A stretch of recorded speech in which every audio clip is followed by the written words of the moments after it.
orzu qildik va bunga erishdik. Mehnat, shuncha sabr. Barchangizni tabriklaymiz. Butun O'zbekistonni. Bu hammamizning g'alabamiz. Har biringizning g'alabangiz. Siz ekran qarshisida ko'rayotgan har bitta tomoshabin, bu sizning g'alabangiz. O'zbekiston isbotladi. Biz futbolda ham Osiyoda eng zo'rlardan birimiz. Ramziy ma'noda O'tkir Yusupovni bizga ko'rsatishyapti. U bugungi uchrashuvning qahramoni.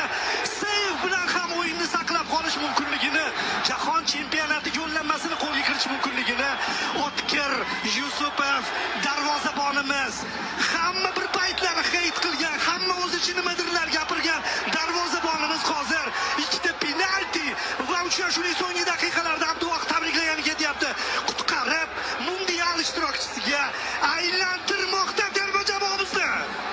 Do'stlar, biz buni uddaladik. Hozir so'z topish ham qiyin.